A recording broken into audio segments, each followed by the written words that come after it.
Hey, Legal Rebels, this is Tom Martin. I'm the founder of LawDroid, and this is my podcast, LawDroid Manifesto, where I interview legal innovators about how they do what they do. In this episode, I interview Karl Seelbach, a seasoned litigation attorney and co-founder of Skribe.ai, an AI-powered and cost-effective alternative to court reporting agencies.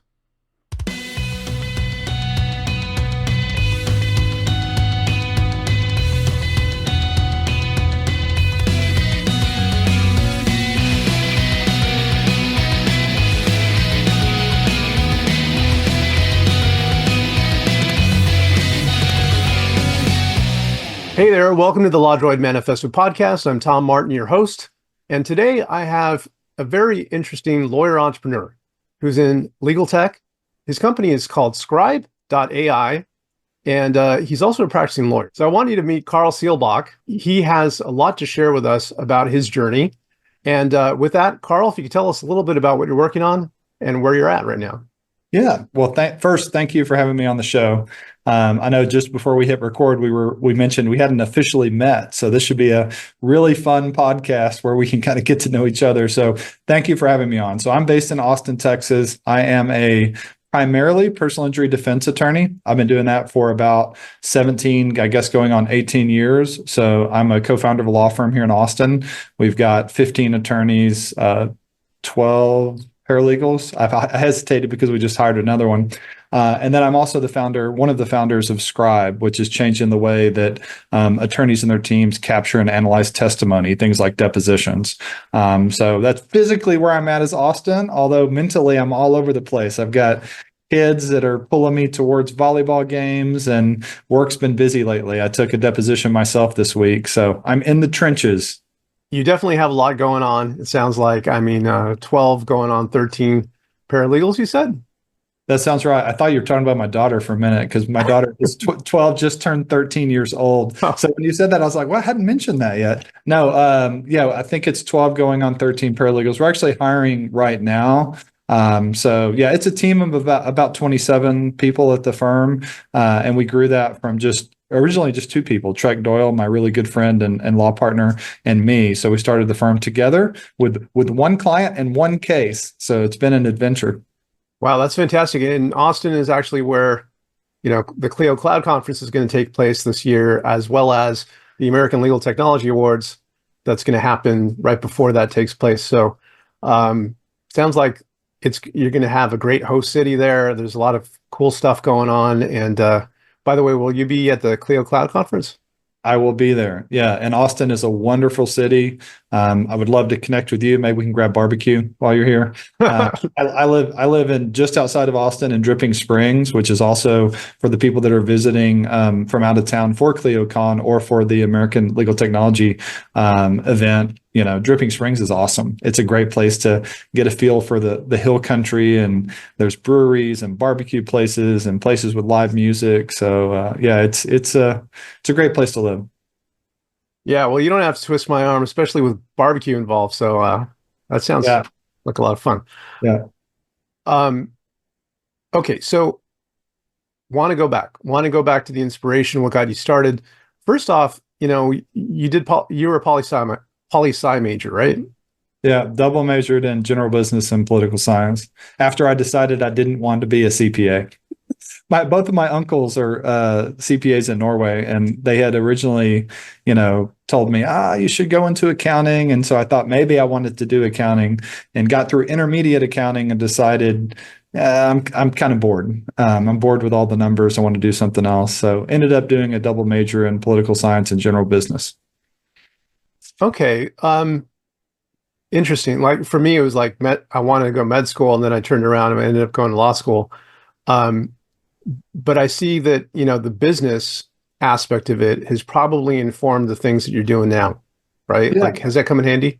Yeah, I think so. I think it gave me a really solid foundation. And quite frankly, even though I joke a little bit about the accounting, taking all of those classes, both the accounting classes as well as the math classes that go into that type of degree, have really helped me as a business owner and a founder and someone who kind of launched their own law firm. So I think all of those things kind of brick by brick begin to lay the foundation. And I possibly going to law school was always on the table because my dad has done expert witness work for about 40 years. So my first exposure to the world of law was as a kid. I would walk into my dad's home office and I'd, be like, "Hey, Dad, let's throw the baseball. What are you doing? Let's go play outside." And he would sometimes be knee deep in deposition transcripts, and he would look at me and say, "Hey, we're going to do that in just a little bit, but right now I'm reading a deposition."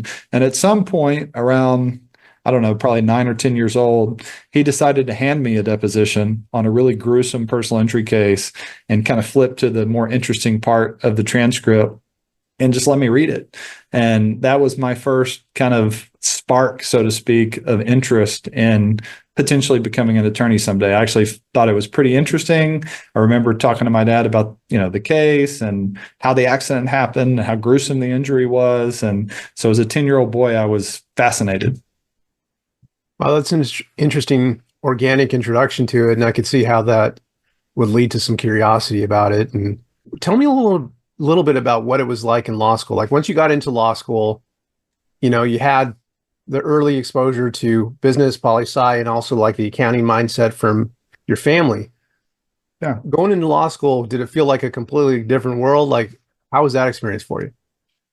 So for me, I had what I would consider the good fortune of getting some really good advice when I transitioned from undergrad to law school. So one of the years when I was in undergrad, I did an internship with a law firm in Nacogdoches, Texas.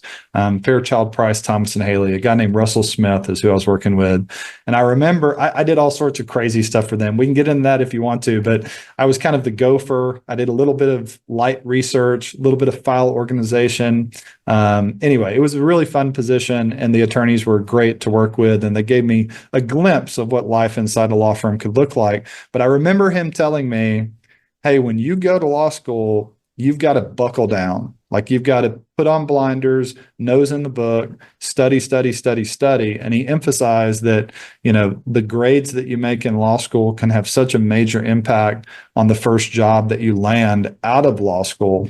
And so at Stephen F. Austin, my undergrad, I wasn't nearly as studious. I did go to class. I did make okay grades, but I was really involved with the student body. So I was in student government. I was in all types of organizations, my fraternity, and I was an officer in a lot of those things. So a lot of my time was spent with all these extracurriculars. But when I went to law school, I took the advice and I just my nose was in the book the whole first 2 years. And I ended up towards the top of my class, like one of the top 2 or 3 students after the first year, which helped a ton with on-campus recruiting. So for me, the transition from college to law school was really one where, okay, now it's time to just focus, extreme focus on making sure I do all the reading, all the classwork, all the, library time I can so I can knock this out of the park. So after that, like once you got out of law school, did you go straight into one of those jobs with a firm that was interviewing on campus, or did you find something else? I did in a 2-step way. And what I mean by that is after the first summer, I actually had an internship with a plaintiff personal injury firm. And I found that pretty fascinating. I was working with some attorneys who had an asbestos mesothelioma docket, and they had me doing all sorts of interviews, and actually drove or flew to Lubbock at one point to go do some research at some special collections library to try to find evidence that this worker had been exposed to asbestos back in the 70s. It was super interesting work, but I had also gotten my grade results and realized, I had landed really high in the class. And so that on-campus recruiting, which happens in the fall of the next year, ended up landing me an offer with a couple of the big firms, which to a young law student, those numbers of what they offer in base salaries and even just the summer salaries can be pretty enticing. So had a great time working at the plaintiff's firm. I loved the people who worked there. They did offer me a position to come back the second summer, but I ultimately declined that and went with 2 larger firms. And I did end up working at one of those 2 firms. My first full-time job out of law school was with Winstead, and that was one of the 2 firms that I had spent half a summer at after my second year. Now it's coming on around 10 years, right, that you founded your own firm? Next year will be 10. That's right. Yeah, 2025. It's my dad, I think he noticed on LinkedIn earlier this year, I get a text from my dad. Did you realize that half of your legal career is now at your own firm? And it was like the 9 year, 8 month mark or something like that was kind of the break point at which, okay, I've now had my own law firm just as long as I was at Winstead. So that was kind of a big milestone, actually. And how did that transition happen? Like from going to, working with for someone else to doing your own thing? What was the inspiration for that? Well, it was painful experience, if I'm being transparent. Please. Although I knew I probably always wanted to have my own business someday, like that was something I just kind of had that entrepreneurial bug. Even when I met some of the Winstead attorneys at on-campus recruiting, I remember one of them who I was a great mentor and a great friend. She said, you kind of sound like an attorney that would just hang out their own shingle, like as I was answering some of the questions that they were posing in these interviews. And of course, my answer was, no. I'm really eager to get the training and I just want to learn about business development and all the aspects of running a business, not just being an associate, but how it all fits together. And so anyway, long story short, I learned a ton at Winstead, amazing law firm. But when I was doing all types of litigation, I was doing commercial litigation, construction litigation, some appellate, and some personal injury defense. And what I learned over that period of about almost 10 years was I really enjoyed the personal injury defense work. Like I found it very interesting to go to site inspections, to go take depositions.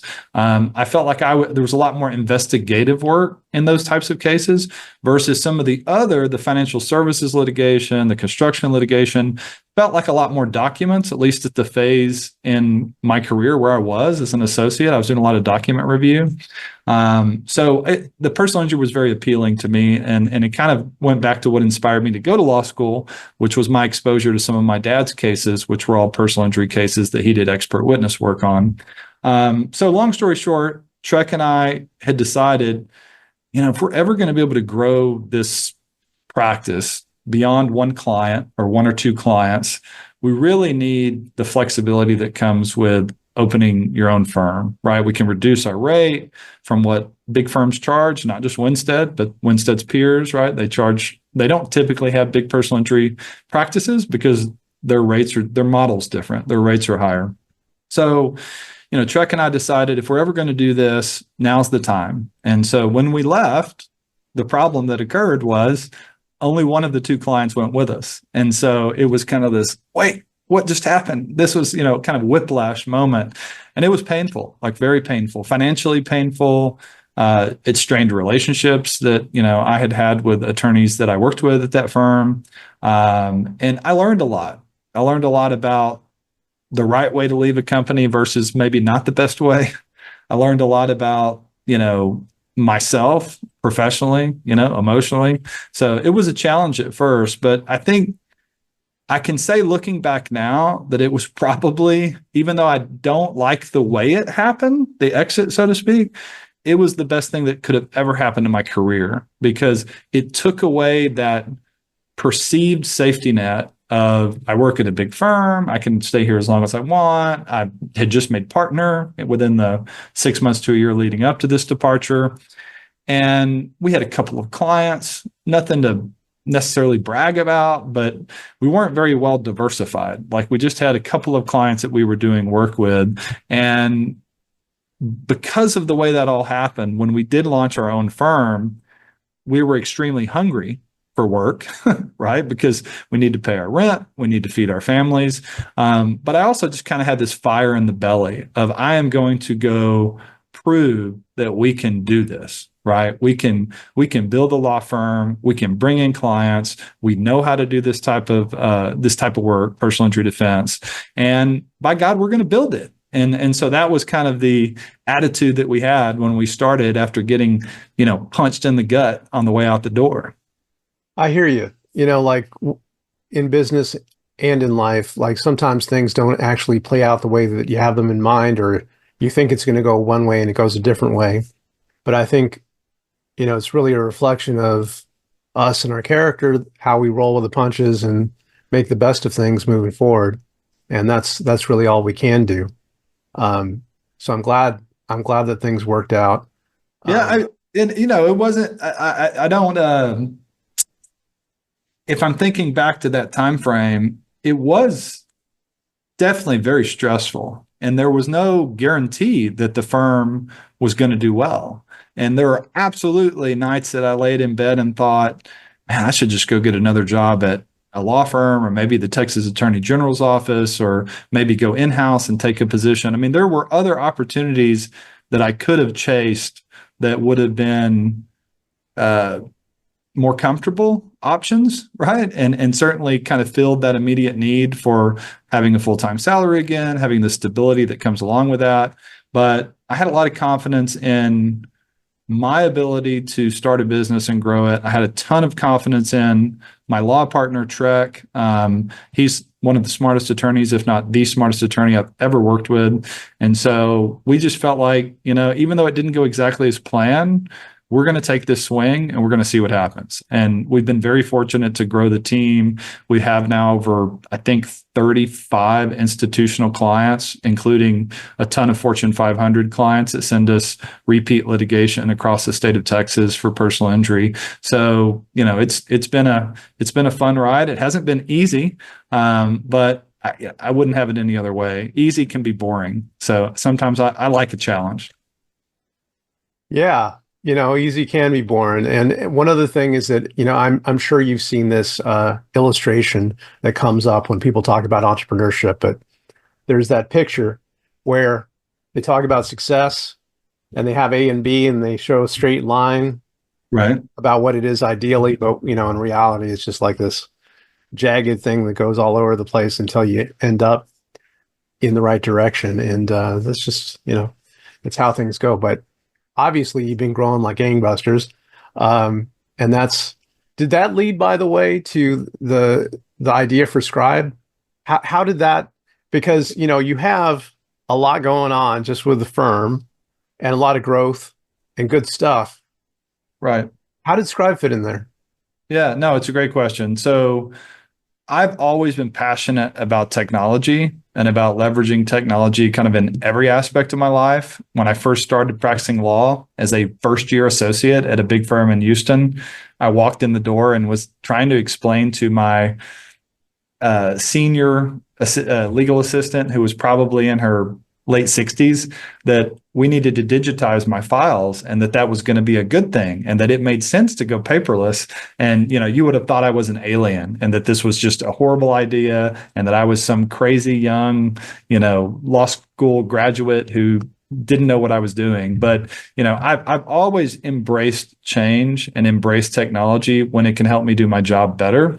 And so, the inspiration for Scribe for me came from taking and defending hundreds of depositions. So, Scribe, so I'll kind of explain what that means. For me, I always wondered why taking a deposition and getting back the transcript and the video was such a slow, cumbersome, and expensive process. So, I would go to these depositions. That back then, this was obviously pre-COVID. We were in conference rooms. The videography equipment would be set up, almost look like a 1980s movie set. And then, we'd have a court reporter there typing away at the stenography machine. And the deposition would end, and I would have to wait weeks, usually weeks, to get a copy of the video and to get a copy of the transcript. And then when those things finally did come in, they were very disjointed. Like the video would be back then on a DVD or a thumb drive. Now they typically are just sitting on a file repository. And the transcript would come in paper and USB drive. Now they come just in an email on a PDF. But I would think to myself, gosh, there's got to be a better way to use technology to speed up this whole process. Like I should be able to end a deposition and come back in an hour or two and have a video sync transcript ready for me to review, ready for me to analyze, to dive into so that I can move along to the next step in my case quicker. So that combined with looking at the invoices and seeing just how expensive it has become to take a deposition are a lot of the driving factors that really inspired me to try to change that industry by launching Scribe. Well, that fits together, makes a lot of sense. But one thing I do want to ask you about before we go into the particulars of Scribe, going back, okay, I understand like that you've always kind of had a bug for technology, but what was your first experience with technology? Like what started that? Was there something that kind of Yeah, clicked for you when you were a kid? it's a good question.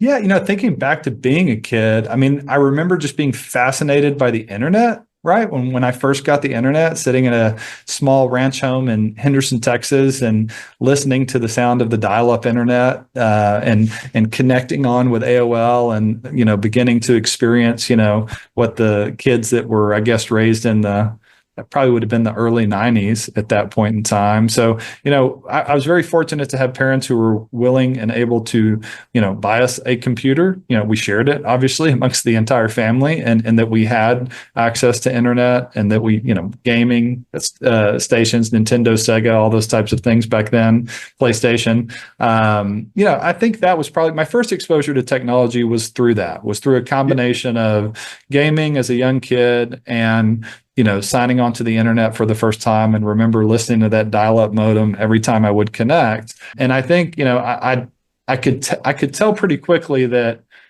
the internet in particular was going to change a lot of things. And the example I can give you from my personal life would be I bought the very first Netflix streaming device that ever came to market. And I remember bringing it home to our apartment, and my wife, who was girlfriend at the time, and I remember bringing it home to the apartment and hooking it up and telling her, we're going to watch Netflix on this box that I've connected to the TV. And instead of, mailing the envelopes back and forth and back and forth. And I think she thought I was crazy at first. And, that was Roku was the company that brought the first Netflix streaming device to market. But I could tell that was going to work. I mean, that there was something there. And, I was also an early adopter with cryptocurrency, jumped into that pretty early as well. So, I definitely don't, all my calls aren't right, but I kind of do feel like I can begin to see where the puck's going to be on certain technology things a little bit early, not as early as visionaries. I'm not suggesting that, but I can at least start to see it pretty early. And so for me, Scribe is an indication of that. Like that market, to me, it's just crystal clear. You have a classic supply and demand problem in the world of court reporting. You've got a growing number of claims, a growing number of cases, and a lowered number of stenographers, right? They're retiring. There's not enough going to school. So you have a supply and demand gap, while at the same time, you have over 80% of depositions are done like this, right? Through Zoom or something like Zoom, where we can leverage modern technology to generate a transcript and record the video and deliver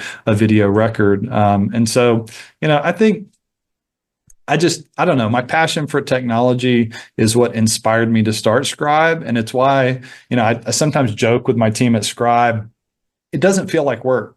Like for me, when I'm working on Scribe, it doesn't feel like work at all because I truly enjoy it. And I will actually say the same is often true with the law firm. Not always. Like there are days when I'm slugging through some discovery responses or a motion or dealing with an obnoxious opposing counsel that I definitely don't love being an attorney on those days. But I would say most days, more days than not, I genuinely enjoy the type of work that we do at the law firm as well.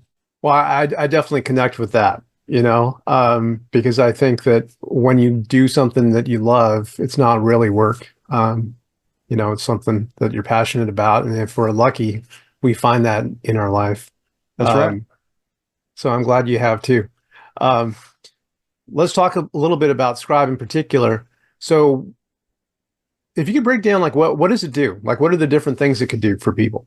Yeah. So Scribe really has two major products: Scribe Live, which is for capturing legal testimony in a live setting. So think like a remote deposition, an examination under oath, maybe a remote hearing, recorded statement.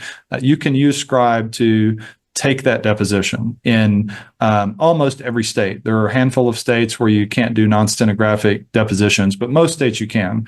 And the way that works is Scribe actually staffs those events with a certified notary to swear in the witness and to monitor the recording end to end, and just to make sure the event goes off without a hitch, to make sure that they provide light technical support, make sure that everyone understands what's happening, how it's happening, help capture unique spellings of names or words and those types of things.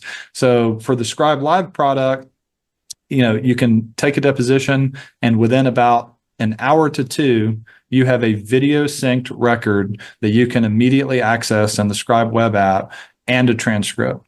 So it's a very impressive way that you can go in and digest a deposition. Literally, we had a client who took a deposition in the morning, created video clips on the lunch break of that deposition, and then used the video clips as exhibits in his afternoon deposition in the same case.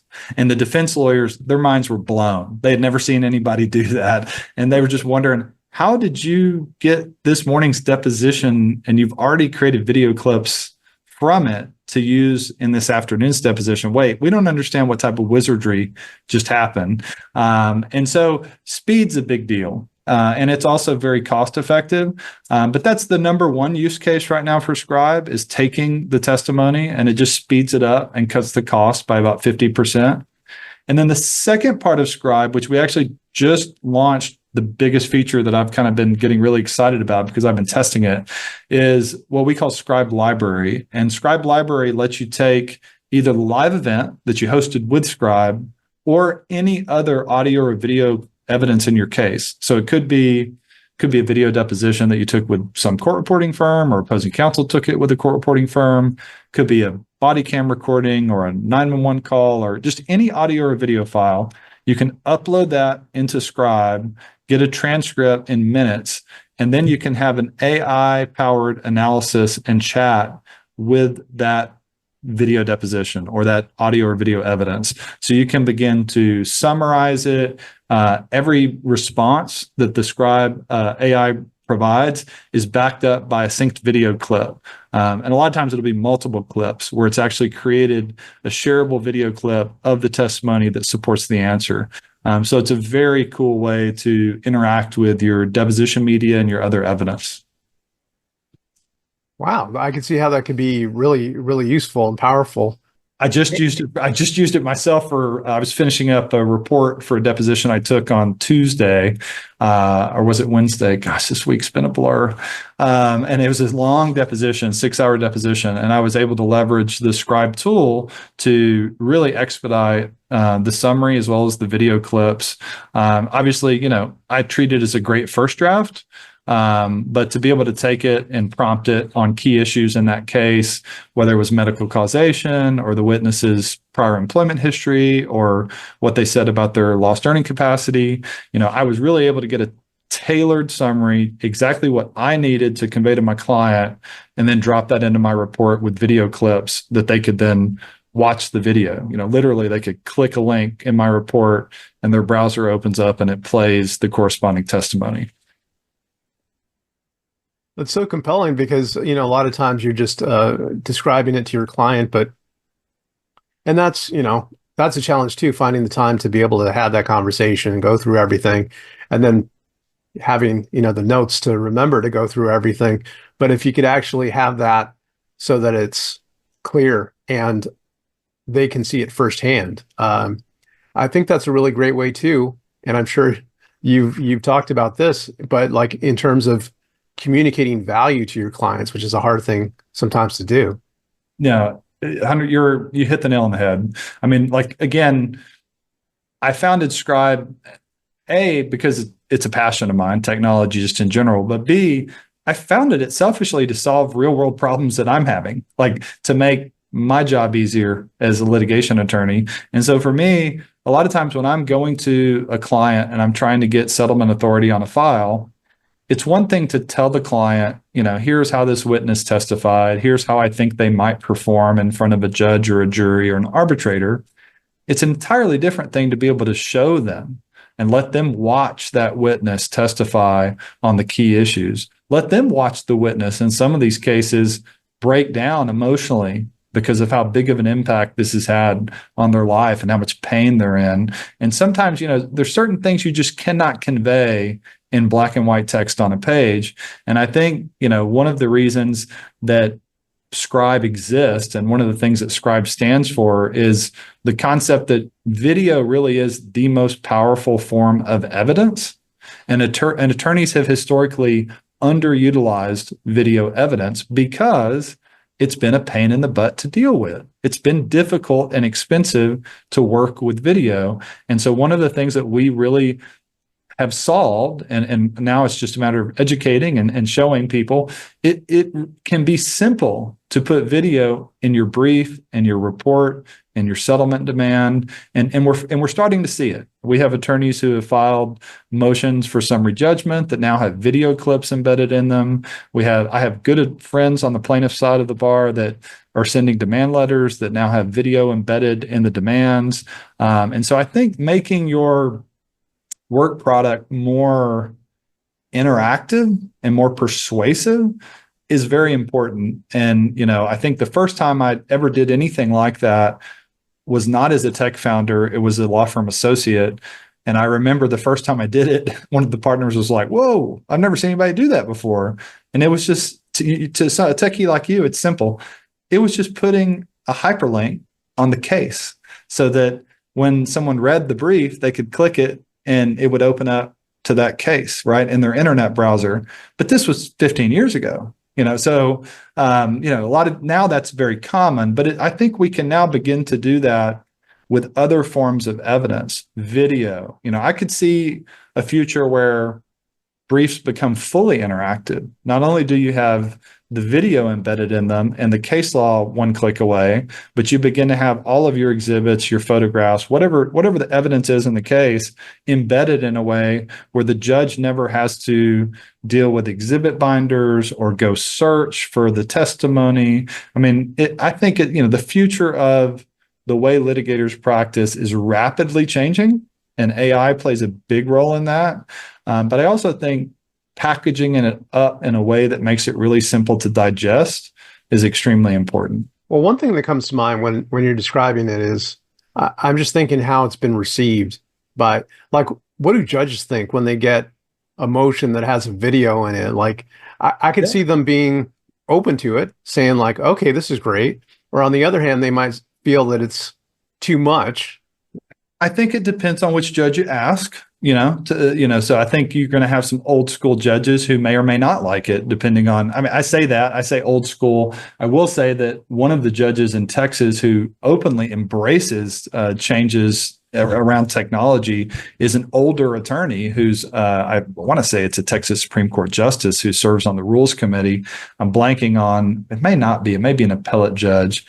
I don't personally know this judge, but someone was telling me recently that he loves technology, even though he's like a 75-year-old attorney or something like that. He sees the potential that it has to make access to justice, more affordable and improve the way that attorneys work. So to answer your question, we talked to about 200 attorneys when we were in the development phase of Scribe. And of those 200, about a dozen were judges.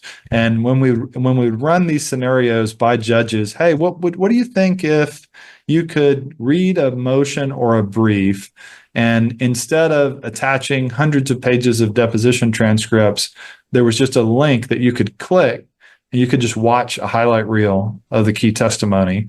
And it was really interesting to watch them process that, because the initial gut reaction was, I'm not sure about that. And then you could see as they thought about, well, does that mean I would get to see the witness? Yes. Well, does that mean I could just watch the testimony and not actually have to go dig for the transcripts to make sure that the attorneys are being honest in the way they're representing, right, in their briefing, what the witness actually said? I could just sit back and grab some popcorn and watch the testimony? Yes. And one of the judges, I remember, began to smile and say something along the lines of, well, then I would love that. That would make my job easier. I could actually also maybe weigh the credibility of the witness a little bit. How do they come across when they testify? Not just the words on the page, but the emotion, the tone, the look on the face, and those things.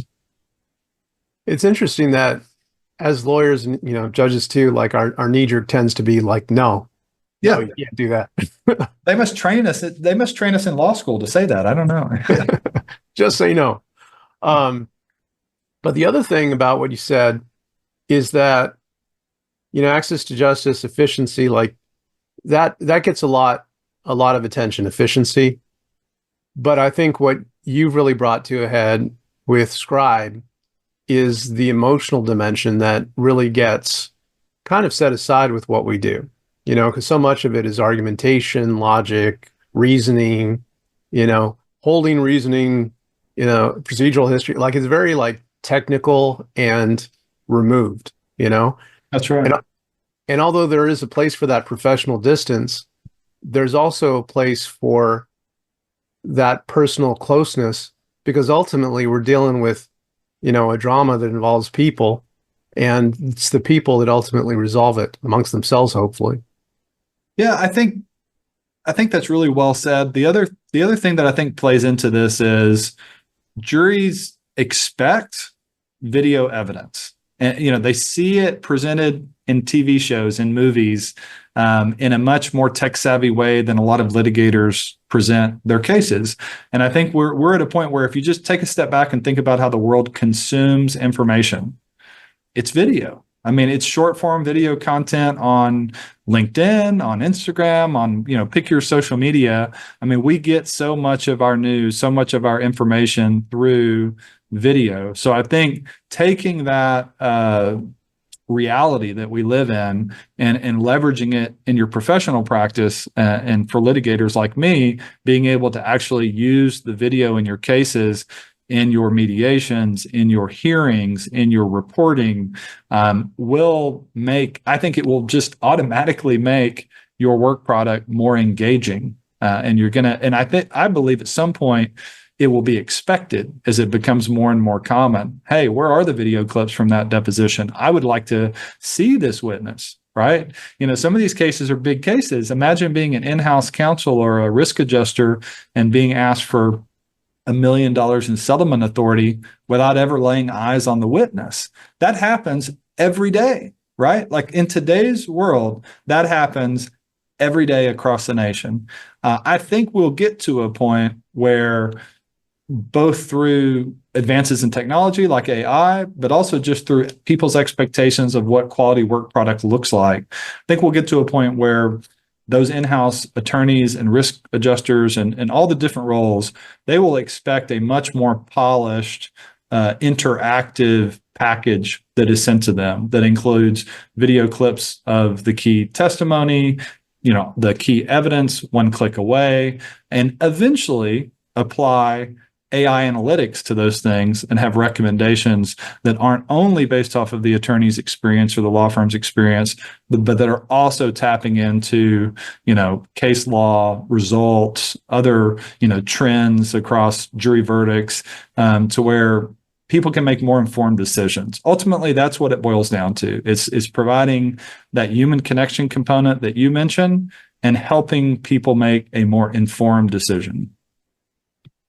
Well, you got me on board. Like I love the efficiency. I love the humanity of it, and that it leads to better outcomes.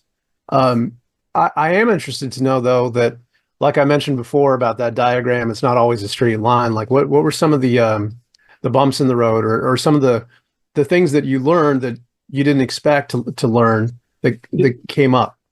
Yeah, well, we already talked about some challenges with the law firm, so I assume you mean Scribe, probably. Yeah, from Scribe. Yeah, so because there are bumps in the road, and I think any entrepreneur that says otherwise is either extremely lucky if they really didn't have any bumps in the road, or maybe really not shooting you straight. And so, bumps in the road on the Scribe side of things, it's probably, for people that are serial entrepreneurs and have done it again and again and again, they probably have learned this lesson themselves, and that is over engineering your MVP, your minimum viable product. And so what we did in hindsight, it was a learning experience. We learned a ton from it, and we probably came out of the other end better for it. But in hindsight, we could have gotten to market a lot faster if we hadn't have tried to build so many things. So we were trying to build almost like a turnkey replacement for Zoom originally, thinking that, we need to have it maybe powered by Zoom, but a more custom interface that has, breakout rooms for this and maybe, different things that maybe mimicked a courtroom or mimicked a deposition room.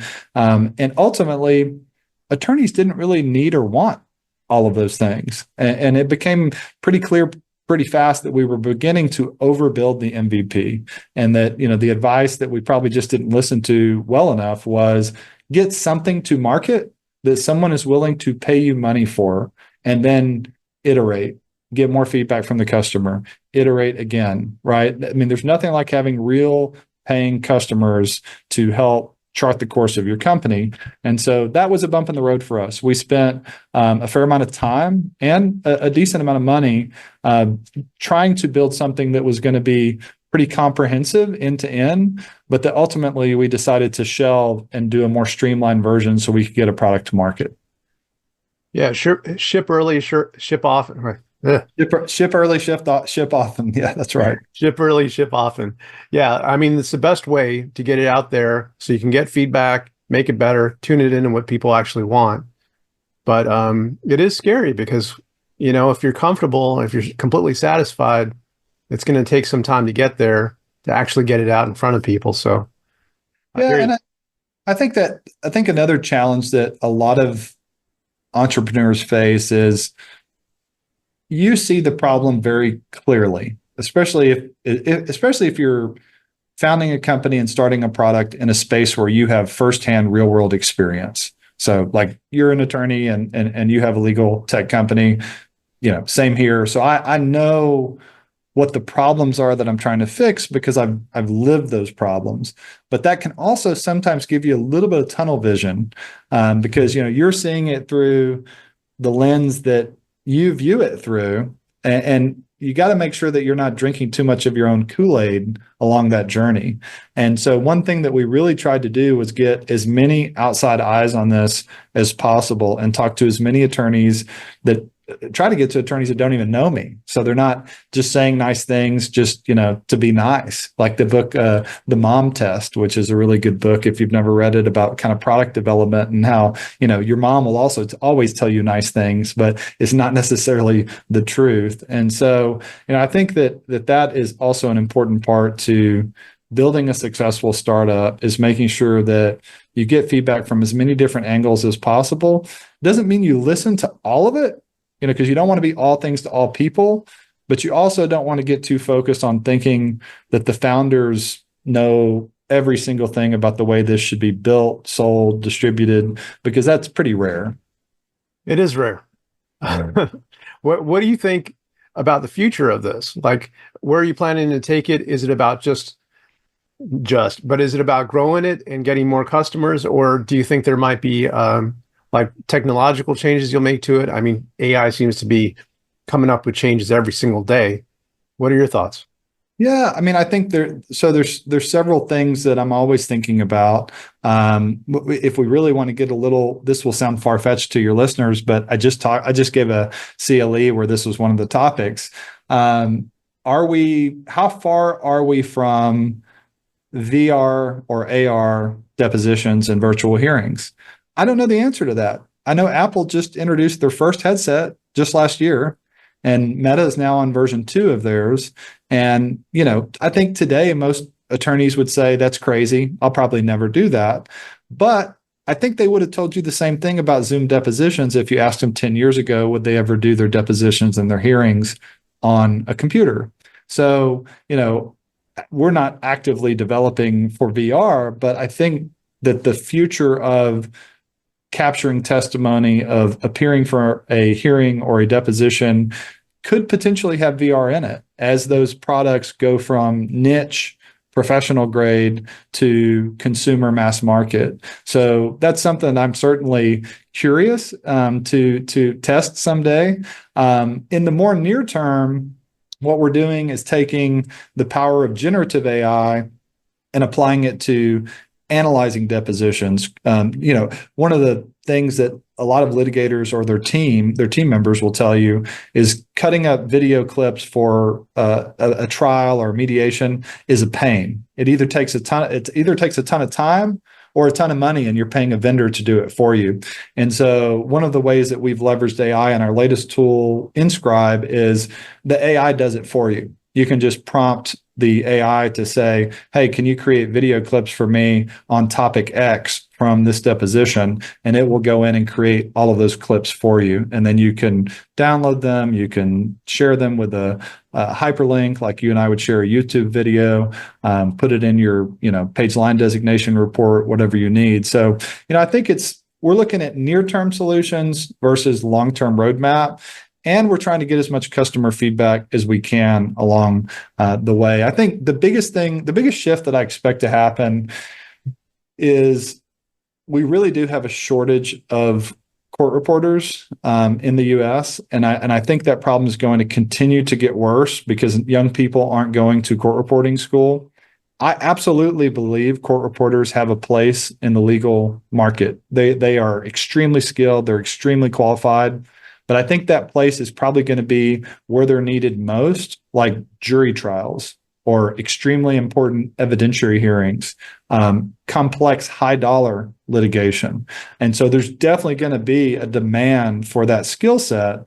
But where I think you'll see software like Scribe begin to fill the gap is all the other stuff, right? The literally tens of thousands or hundreds of thousands of car wreck cases that are filed every year, where not every case is a fatality case or an extremely high dollar case, but you need to be able to capture that testimony. You need to be able to quickly move on to the next step in your case. And so I think, that's probably just a glimpse of where I see the market headed. All right, I got to ask everybody this. Especially with everything you have going on. You got the firm, you got tons of people, you keep growing the firm, which is a good thing. And also Scribe, which at the same time, like that in itself, it's its own business, but it actually is a great superpower for your firm. Absolutely. So all of that stuff together, got to ask, how do you keep juggling? How does that work? Keep sane. Yeah, it's hard. There's no secret sauce. I mean, I would say I couldn't do it without the incredible partners that I have at both companies. So my co-founder, Tom Irby on Scribe, as well as head of product, Corey Bryan, are just amazing leaders at that company. And Tom, is full-time CEO. I'm kind of the talking head founder, I guess you would say. They tell me, go on a podcast, go speak at this CLE, go speak at this conference, largely because, the idea for it was mine and Tom's. And, I'm the litigator who's lived depositions and really sees how this can help attorneys. But yeah, I mean, without Trek Doyle on the law firm side and without Tom on the Scribe side of things, I wouldn't be able to do it. And the one thing that I've learned on the journey of becoming a business owner, first with the law firm and then with Scribe, is you have to have mentors. You have to have team members that you can lean on, that you can rely on. You can't do it all yourself. Trust me, I tried. I tried when I first started the law firm to do so many pieces of that myself, and not, everything from IT to HR to payroll to everything it takes to run a business. For the first several years of the law firm, I wore all of those hats. And I finally had a business coach who gave me some really great advice. And it was really similar to kind of the who, not how philosophy, which is, if you have a lot of really good ideas, and a lot of times people's default thinking or their response internally is, how can I do that? How am I going to make that happen? How can I accomplish that big goal? And a better way of thinking about it is, who can help me do it? Or who might even be able to do it for me, right? And so you can begin to amplify your potential reach if you can get partners and team members and employees and consultants who can help you do those things. And then obviously what really keeps me grounded, in addition to all the team members, is my wife, my two beautiful daughters, getting away from work and watching volleyball and basketball and travel and doing other things. Because as much as you love legal tech, and as much as I love legal tech, it's not the number one priority in my life. The number one priority in my life is my family. And I think that it's important to also keep that healthy perspective in mind. Well, I hear that. And that you also anticipated what I was going to ask you next, which is what makes things worthwhile. But obviously, it's your family. Yeah, I mean, I think number one thing is family. So, again, I'm fortunate to. One of the things I like about being a business owner is it gives me the flexibility to be where I want to be when I want to be there. And so if I need to be at my kid's school, I'm going. If my kids have a volleyball tournament, I'm going to be there. Like almost always, could there be something that could get in the way? Sure. A jury trial could potentially get in the way, but most of those things are pretty easy to schedule around. One thing I do like about being a litigator, and I joke with my team from time to time, true surprises in the world of litigation, like from a deadline perspective, are pretty rare, right? We have a scheduling order, we have a docket control order, we know when the trial is many, many months in advance. So, good planning can avoid surprises. But back to kind of your original question of, I guess really what you're asking is, what's my why? Like, why am I doing what I'm doing, or what kind of makes me want to do it? And the number one reason is family, but the number two reason, and I think I finally came to this realization over the last year or two, and it was interesting because it overlaps with both the law firm and with Scribe, and it is a desire to find the truth in every case. Like that's what keeps me ticking on my personal injury defense docket is like, what is my mission? Well, my mission really is to uncover the truth of what happened and find out what would a fair outcome be. And so for a lot of the cases that I'm handling, it's whose fault is it really, right? Who caused this accident? How bad was this person hurt? And what impact is it going to have on their life? And what would be a fair dollar figure to pay to try to resolve this case? Or should we try the case if we can't agree on a reasonable number? And the reason I say it overlaps with Scribe is in my practice, and I think this is true in a lot of types of litigation, the quickest way to get to the truth, the quickest way to get to the truth is to take depositions. And, I think attorneys sometimes hesitate and wait too long in a case before just noticing depositions. Like, let's get people sworn in and let's start asking them the key questions in the case. And I think cases would move faster and the justice system would move faster if attorneys were just a little faster in taking testimony and taking depositions and moving on, to the next thing in the case. And so I see a big overlap between the two. And it kind of, when I talk to my team, when we hire people, we talk about kind of the law firm's mission. We talk about it in those terms as, it's not a win at all cost mentality, although we do like to win. It's more of a justice and truth-seeking mission, right? We want to find out what really happened. And it's a lot of times it's not crystal clear at first. And you have to do some digging before you can really find out the truth of either what happened or how bad someone actually has been injured. Well, Karl, I think that's a compelling why and probably a good place to stop. But I do want to ask you, for people that want to learn more about Scribe and learn more about you, how would they do that? Yeah, so email me at Karl@Skribe.ai, Karl with a K and Scribe with a K. And anyone who's listening, I'm happy to share two things with you. One, a big discount off your first use of Scribe if you want to try it. In fact, I can even set you up with a free trial. And two, we have sample deposition notices across every jurisdiction for doing non-stenographic depositions through Scribe. If you'd like a sample deposition notice, just shoot me an email. I'm happy to share that as well. Sounds great, Karl. And I hope to see you in Austin. I look forward to it. And thank you all for watching. You've been watching the LawDroid Manifesto podcast. Look forward to seeing you next time. Thank you so much for watching the latest episode of the LawDroid Manifesto podcast.